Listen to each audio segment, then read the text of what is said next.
From Bowling Green State University and the Institute for the Study of Culture and Society, this is BG Ideas.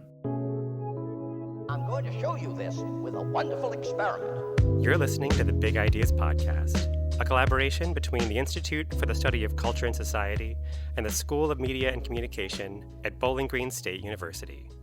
I'm Dave Lewis, Associate Professor and Sound Archivist at the Music Library and Bill Shirk Sound Archives here at BGSU. I'm guest hosting today for Jolie Sheffer.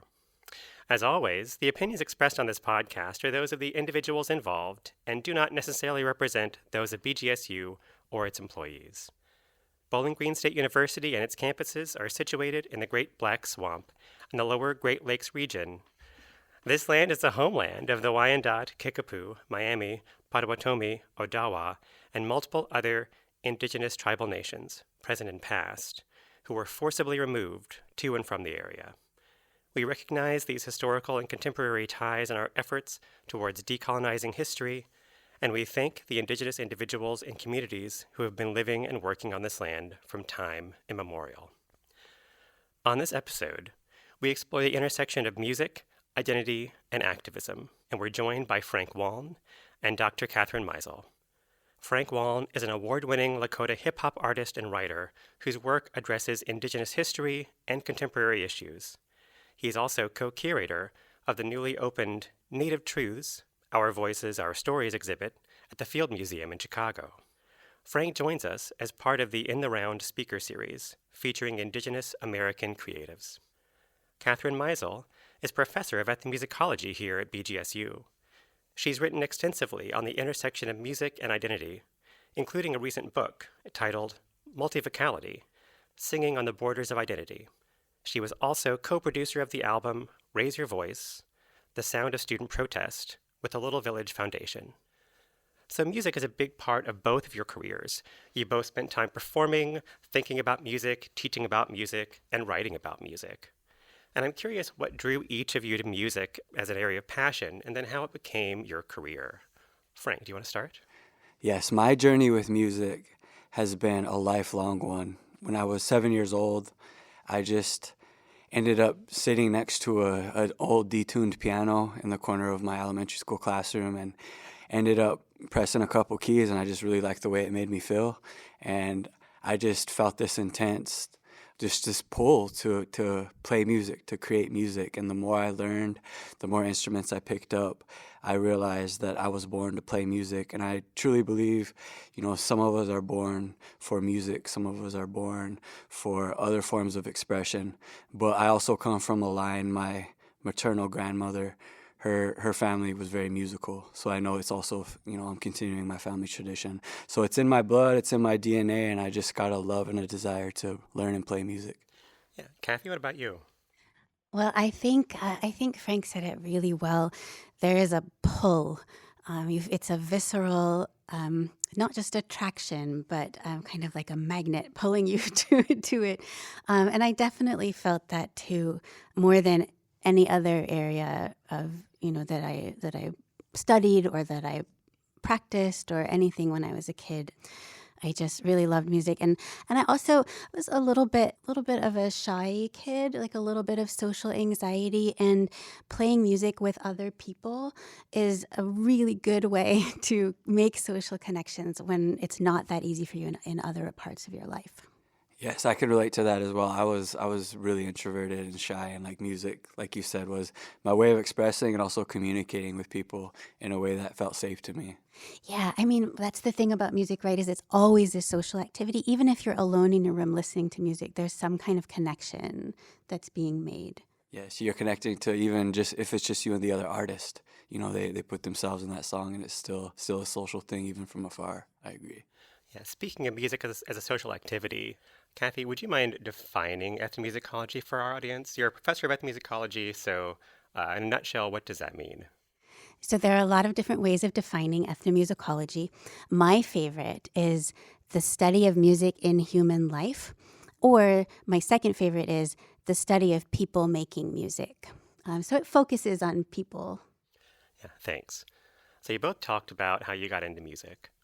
So what are you doing right now? What are some current projects or future projects that are really exciting for you that you're excited about that you want to share with our listeners? Yes, for sure.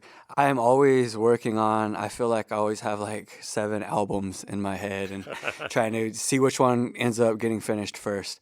But I have, of course, also a lot of shows. I have some residencies coming up. But as far as, my creative process goes, during the pandemic, it was a double-edged sword for me in that, all of my live shows got canceled and I was able to continue performing online, but that gave me a lot of time at home to write new music, to connect with my instruments in an even deeper way. And I ended up writing a ton of songs, multiple albums worth of songs on my acoustic bass. And last spring, I started performing those songs live, and I had some very, very respectable guitarists, singer-songwriters who I know tell me that I play the bass like it's a guitar, the way I phrase my lines and just the way I use the instrument to fill up space. And so I realized that I had a unique style of playing, and these songs that I wrote in that style are kind of its own genre. So I'm really excited about recording those and releasing some albums and also further defining a new genre for me that's rooted in indigeneity and indigenous forms of expression. And so I'll just give one of the titles. So one of those albums that I'm working on, probably the first one, is a compilation of stuff I wrote during the pandemic, and the title tells you everything you need to know. It's called Sage and Rage, and you're gonna get all my rage, and you're gonna get the sage, the spirituality, the healing as well. So that's just an example of some of the things I got going on in my head every day. Can't wait to hear it. Kathy, not to leave you out, what are some projects that you've got going right now? Okay, well, I'm middle-aged, and this is the time when we start trying to do new things. So my mom sent me an article yesterday that was about midlife crises. But in any case, I'm writing a musical with a colleague, and it's my first time, if you don't count all the musicals I wrote when I was little. Yeah. So, and it's really fun, and I'm just learning so much, and I'm writing it with a colleague, and he's doing an amazing job with the book. Yeah. Wow, that's really exciting. So Frank, you're a hip hop artist. Kathy, you've studied and talked about music as protest and music as resistance.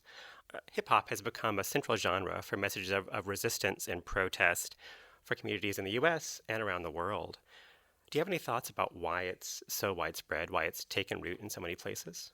Yes, I have a thought about that, just being a native hip hop artist and also being a student of hip hop and understanding the history of the culture. Hip hop goes beyond just the music, it's an entire culture. There's dances that go with it, there's social ways of gathering, there's the graffiti writing is also an element of the culture. There's kind of considered these 7 pillars of hip hop. And if you look at the foundation of hip hop, it was born out of the need to resist, and it was actually born out of a colonial situation. So in the 70s, the Bronx, which is a borough in New York City, a lot of residents were being displaced by the Bronx Expressway, was being built right through their communities against their consent, against their will. And those were the conditions that created hip hop as a culture. The songs, the dances, the graffiti writing became not just a way to resist, but a way to survive. And if you understand global indigeneity, you also understand that Black people came from indigenous tribes as well before they were forced into slavery in this country. And they were cut off from those native roots. But their ancestors had songs and dances and ways of connecting to the land. And so I truly and honestly feel when I look at hip hop, they were drawing on those indigenous roots, even if they weren't conscious of it. And I'll give you some concrete examples. In hip hop musically, the main element and the focus, and I know this as an engineer, is the drums. You need to make sure the drums are prominent, the drums are powerful, the drums set the tone for the whole track. And in a lot of native music, the drum is the focus as well. I got the privilege of visiting the birthplace of hip hop, talking to elders who helped create this culture, people who are much older than me from New York City. And one of the elements I learned about is the cipher, which means everyone gathers in a circle. They circle up and someone starts to beat, either beatboxing or if you have an instrument. And one by one, you go around the circle, you go around the cipher, and whether you dance, you play an instrument, you sing, you rap, everyone contributes and adds something to the song, to the circle. And if you look at any Native social gathering, whether it's powwow or ceremony, that's what we do. We get in a circle, and through song and dance and instruments, we connect and we share energy together.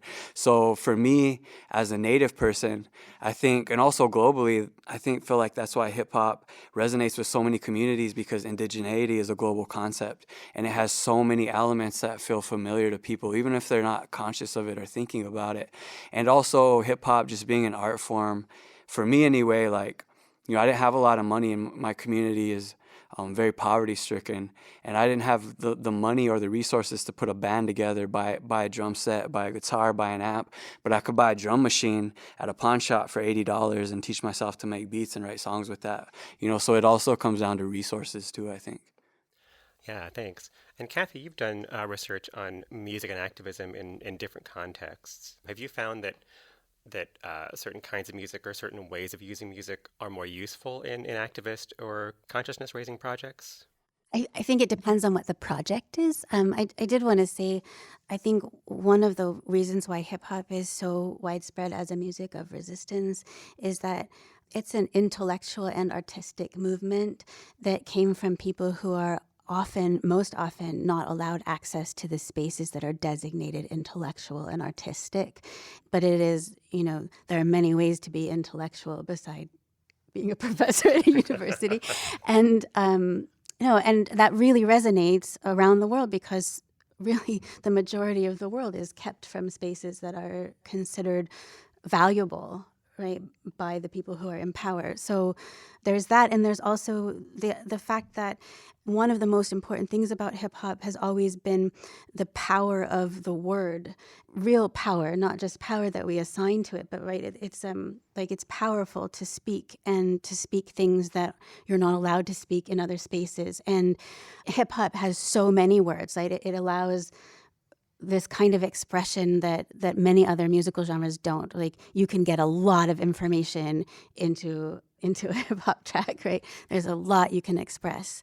So I do think hip hop is certainly one of the primary genres that's being used in resistance now all over the world. There are others as well, of course, but I think that is especially prominent among people who feel that they're not heard in other spaces or not allowed to be heard. Given that, there's also, the young songwriters that I worked with on the album, I asked them the same kind of question. I asked them, why do you think music is so important as an activist tool? And the answer that I got most frequently was, well, when it's set to music, you remember the words, right? You remember the message in a way that you don't necessarily if somebody is just speaking, right? If you go to see someone give a speech, you might remember the general message, but you probably won't remember the words, and they won't stick in your head. But if you hear a song, you've got that message in your head repeating and repeating all day, or all week or all month. And so music offers something that other ways of activism doesn't quite get at, maybe. Yeah, thanks. You mentioned the album. Could you give the listeners a little bit of a backstory about that? How did that album start, and what was the gist of it for folks who haven't heard it? Sure. Well, so as somebody who teaches popular music, I like to try to keep up with what's going on in terms of how we use music in our everyday lives. And so, I make sure to try to keep up with the news and see what music is going on in communities around us. And in 2018, Gen X students who were in high school, and a few who were in college as well, but especially high school students, led a movement toward reform in gun use, or firearm use in the United States. And it was very powerful. It was very powerful to see as somebody who's a Gen X. And these are students who, they were writing their own speeches, they were writing their own music, they were performing their music in front of thousands of people, and they're 15, 16, 17-year-olds. And this was just so striking. And so I started just writing down or just copying links, to everything I could find on social media, performances by these young people, and I thought I would just use it in my classes. And I happened to say something on social media, or I said, I hope that somebody documents this work and, keeps it in recording. And a friend said, "Oh, I know somebody who would do that." So she introduced me to Jim Pugh, who is the head of Little Village Foundation, and they're a label. What their goal is to produce albums for artists who are marginalized out of the mainstream music industry. At no cost to the artist. So everything is taken care of by Little Village Foundation. And they do really amazing work. And Jim was interested, and we set up this whole plan, and we went around the country and recorded different students. And I got to talk with them and interview them. And I learned so much, and I will never look at Gen X the same way again. I will never look at my students the same way, because now every time I see them, I just see this immediate potential to change the world, Wow, that's amazing. Thanks. So, Frank, we talked about your involvement with hip hop, but you also weave Lakota music and Native music and instruments into your hip hop. Could you talk about how you meld those two worlds together? Yes, for sure. It's something fun I like to do just as a creative, and I often liken making music to cooking. I think there's a lot of parallels there, and if you look at it that way, I think if the more like traditional and pure ingredients I add to my recipe, the more unique it is and the more authentic and true it is for me. So whenever I moved to Chicago from my home reservation in South Dakota, Chicago is an amazing city with thousands of brilliant artists, and I think I also realized the vastness of being an artist and all the noises that is out there. And I realized also how unique my culture and my perspective is and all that, and how by letting my culture and my unique identity shine through my music, it also sets me apart from other people, creating the same sort of music, and not even just on a competition thing, but I think just bringing a new, fresh perspective to music, to the community. And so, yeah, it's the fun thing I like to do is include, and then I like to also do creative things as an engineer, like take a traditional native flute and run it through a guitar amp and see what happens with that. So I like to push the boundaries too, even on the production and engineering side when I use traditional instruments. That is such a great point. Also, another thing about hip hop, or two other things, I guess, that makes it so widely used as a music of resistance. One is that it's always been about memory, right? And the practice of sampling and the practice of using what's come before to make something new. It's incredibly important and incredibly powerful and compelling. And it's not that it's easy to do, because obviously you have to know what you're doing and you have to be an artist. But it's these days, especially with the kinds of equipment that you need and the accessibility. It's not always accessible, but the increasing accessibility of the tools that you need to make music. It allows more people the possibility of creating something. And so memory, and then also because of the history of sampling and creating things out of different pieces of the puzzle, that allows for so many different kinds of music to be brought into hip hop and to be referenced and to be included. So like including indigenous music. Yes, and what she just said reminded me of something about hip hop that I always loved as a native artist. Was when it comes to the music, there's like she said, there's a tradition there, but really the rules are very, the lines are blurred, and you can bring to it whatever you want, and as long as it feels right, it sounds cool, and it rocks, then it works. At least when it comes to hip hop, and I think that gave me a space to also explore what being an indigenous artist means. Great, thanks. And with that, I think we're going to take a break. Thank you for listening to Big Ideas Podcast. Question. Answer. Discussion. If you are passionate about big ideas, consider sponsoring this program. To have your name or organization mentioned here, please contact us at ics@bgsu.edu. Welcome back to the Big Ideas Podcast. Today I'm talking with Frank Waln and Katherine Meizel about music, activism, and identity. So Kathy, you've already spoken some about the album that you were involved with, Raise Your Voice, The Sound of Student Protest. Could you talk a little bit about what came after? You talked about how it affected your own perceptions of your students and sort of your own worldview. But what are some other outgrowths of that album? What kind of impacts did you see it have?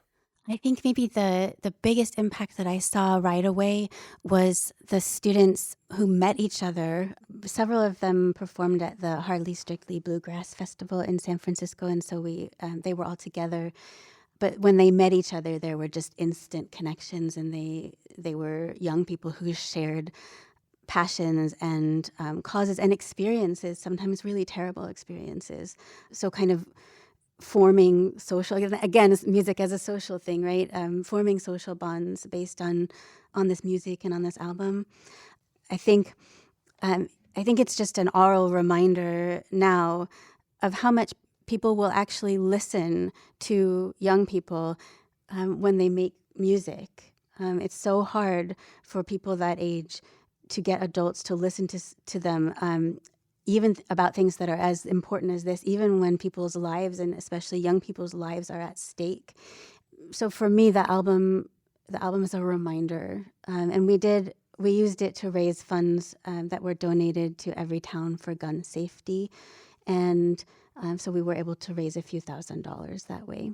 Frank, I saw you nodding while she was answering that question. And same question for you.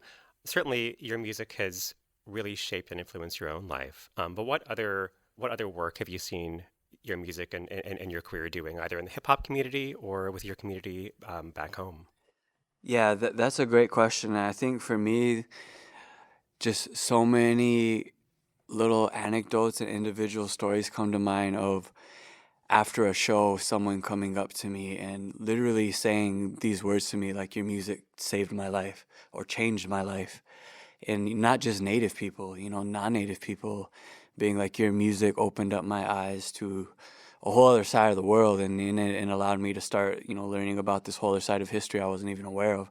So just to be able to change people's lives with something you create is like some sort of magic that I'm still wrapping my mind around, just putting your energy into something and create something new. And, Kathy could probably understand this as an ethnomusicologist, and you as well, David. But in the class today, I was talking about how for Lakotas anyway, we understand that part of human responsibility on this planet is that we are one of the few creatures on this planet that can work with the elements to create something new. Whether an obvious example be cooking, fire, metalsmithing, music is an example. And I think with that comes a responsibility of, how do you use those gifts to restore balance or to create medicine that's needed out there in our communities. And so for me, just to be able to create a medicine and something that helps people heal, helps people just get through a hard time even, and I've had times too where it's been very deep, where I've shared my struggles with mental health and how the music helps me, and had young Native kids come up to me and say, my music literally saved them from depression and suicide. So, everything from a little learning moment about history to literally people saying I saved their life and I'm the reason they're standing there in front of me is life-changing. And those are all the stories that are flooding into my head when you ask that question. Kathy, we've been skirting around some issues around music and self and power and the work that music can do in the world that brush up against some of the themes of your recent book, Multivocality, Singing on the Borders of Identity. So what initially drew you to this kind of research? Well, since I started out as a singer, voice was my entry into ethnomusicology. I was really interested in voice science, which is something that you usually touch on when you're a voice student for a long time, which I was for a very long time.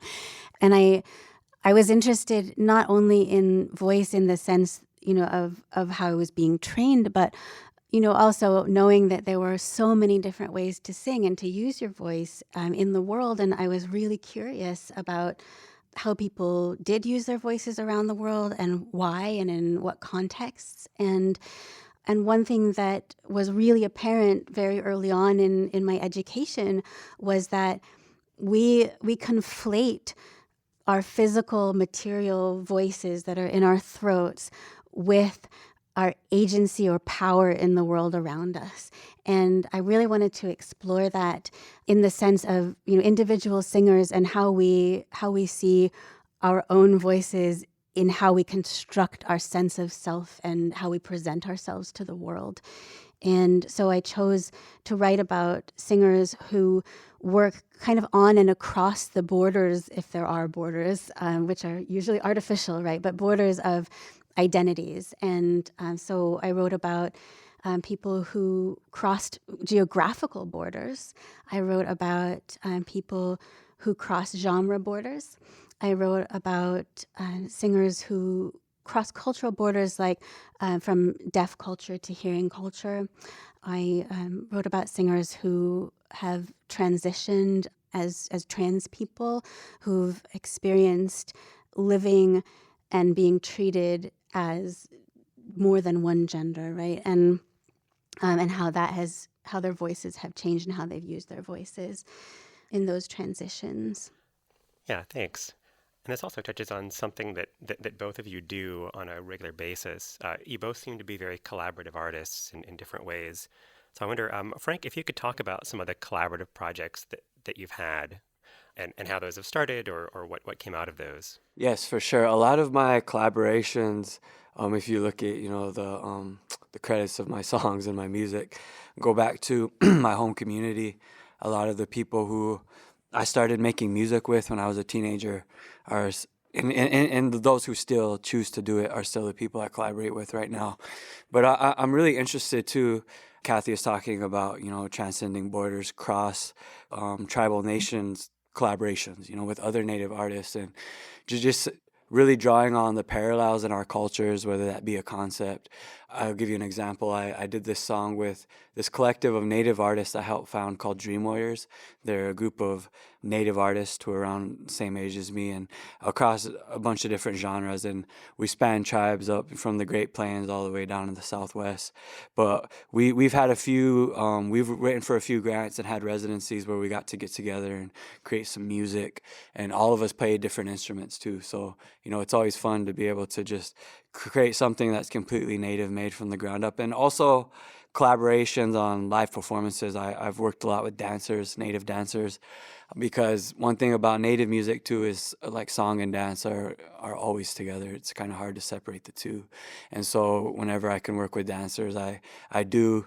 And I think it just helps, show a whole picture of who we are as Native people. And again, just a different lens of looking at performance too, because in Native culture, like we didn't really have a word for art in Lakota. Like if I took you to a museum, like the things that we used to survive are now considered art, like our clothing, our tools.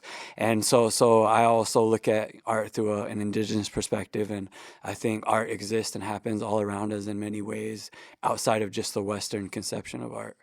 Yeah, thanks. And Kathy, your scholarly collaborations probably look a little bit different than that, but you're also collaborating with someone apparently on a musical. So could you talk about some of the collaborations that have helped sort of feed your either scholarly or performing career? So I think as ethnomusicologists, one of the questions that we come back to a lot is, can music change the world? And for me, the answer is, well, people change the world. We often do it using music, but the reason that people, or the way that people change the world is together, not alone. And because music is this social activity, it really does bring people together. It can be used in negative ways, right? It can be used to drive people apart, but we assign this meaning to it that it has this power to bring people together. And it's so important that collaborations are really how we use music to change the world around us. And that maybe sounds a little grandiose for someone just writing, a book, but but it's the people that I interviewed and the people that I worked with in writing my book, who, ethnomusicologists will call things like informants or interlocutors or collaborators sometimes. Those are people who I am collaborating with, and I'm learning their perspectives in order to create a larger perspective of my own. And I mean, again, it's just, I like to work with other people. I know not everyone feels that way, especially these days, because, pardon me for a moment for a rant, but the way that capitalism works, right, encourages solo endeavors. It encourages competition between people. It doesn't encourage collaboration. And so I feel, in a small way, like collaboration is an act of resistance to that, if that makes sense. No, that's great. I love thinking of music as a way to like actively combat the more negative impacts of capitalism. It's great. So Frank, in addition to writing music, you also write and express yourself in other ways. You've written for The Guardian. You've just helped co-curate an exhibit. So do you approach that kind of writing differently than songwriting, or how do those two relate for you? I love this question, David, because I think the answer for me goes back to when I first started getting into writing, because I was reluctant about it. And I didn't consider myself a writer, even though I was a songwriter and I was writing music. And I remember my first semester of college, back when I was still pre-med, I took a literature course, and I had a great professor. And what I really liked is she let me write about whatever I wanted to, but it had to relate to the topic. And I wrote every time about music, and she let me write about music. I loved writing about music. And the professor told me that I was a great writer, and she said, you could be a writer if you wanted to. And no one ever told me that before. And it kind of like put a light bulb in the back of my head, like, if the professor said that, then it must be true. Fast forward to, I was establishing a career as a music artist, and one of my first writing gigs was actually for The Guardian. They reached out and they wanted me to write about Thanksgiving. And I remember I was working with my manager at the time, who's a Native woman, and she's a writer. And I was talking it out with her, and I was like, I don't know if I want to do this, because I don't really consider myself a writer. Like, you got your MFA in writing. Like, I didn't even ever study writing. But she said, people want to hear you write the same way they want to hear you speak. And I realized I'll just write the way I talk. And so I started doing that, and then it ended up working. And so I think it also goes back to my culture, being rooted in that storytelling, being rooted in articulating myself in a particular way, and being able to translate that to the written word. I know has given me a career as a writer as well. So I've been grateful for that. And I've got to do things like, on the 300th anniversary of the Wounded Knee Massacre, which is a terrible massacre that happened to my people, I got to write about it for the school library journal and kind of break down the historical events that led up to that massacre from a Lakota perspective. And, just being able to do things like that, provide a new and fresh lens in academic spaces that really need it, has been a blessing. So you both had pretty varied careers, but they've really revolved around music and self-expression and resistance or activism. What advice would you give young people who were drawn to the same nexus of things about making their own way, making their own careers? I think one of the things I tell all young artists, those who are interested in doing work like I'm doing, and those who just want to even play music, is you need to practice every single day. I think one thing I run into sometimes with young people is they expect something to happen right away, but when it comes to like music and art and the creative process, it takes time. It takes years to master a craft. It takes years to even wrap your mind around, a craft and be able to create. So I always encourage people to find something you love and just do it every day. Just find a way to do it, and find a way to just be your authentic, true self, because there's so many things in our society and our programming that tell us to turn off our humanity, turn off ourselves, get away from your who you are inside as a person and fit into these boxes so you can be successful and do certain things in this country. Like Kathy said, I think a lot of it could be traced back to capitalism. But I encourage people to, again, and I think an act of resistance against that is to just be your true authentic self and just find a way to heal yourself through your art. And I always tell people that when you heal yourself, you heal others too, even in ways that you won't know until you get there. Yeah, that's really wonderfully put.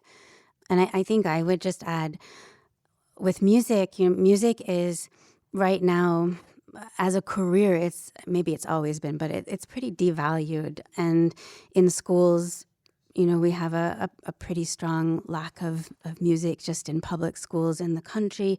In higher education, the focus has been on STEM, and there's nothing wrong with that. But I do think there's something wrong with denying how important the arts are to people's well-being. And if you love music, if it's a part of who you are, you should find a way to do it, whether or not it's how you make money, right? You can make money in any way that you choose. But if you love it, don't let it go, right? Make it a part of your life in some way. If it means playing in a band on your off time, or if it means sitting at your computer and writing, making beats every day, like Frank said, every day is really good advice. Or even just on the days that you can, don't let it go, because I think it is absolutely essential to who we are, all of us as individuals. And even if you're not a creative person, listening to music and supporting music, can be really powerful. Great. Well, thank you all so much. Thank you for being with us today. Listeners can keep up with ICS's happenings by following us on Twitter and Instagram at ICS-BGSU and on our Facebook page. You can listen to Big Ideas wherever you find your favorite podcasts. Please help us by subscribing and rating us on your preferred platform. For more information or to suggest an episode, visit www.bgsu/bgideas. Sound engineering for this episode was provided by Marco Mendoza, with audio editing by Deanna McKeegan and Marco Mendoza. Research assistance and writing were provided by Ellie Dapkus, with editing by Joe Elia.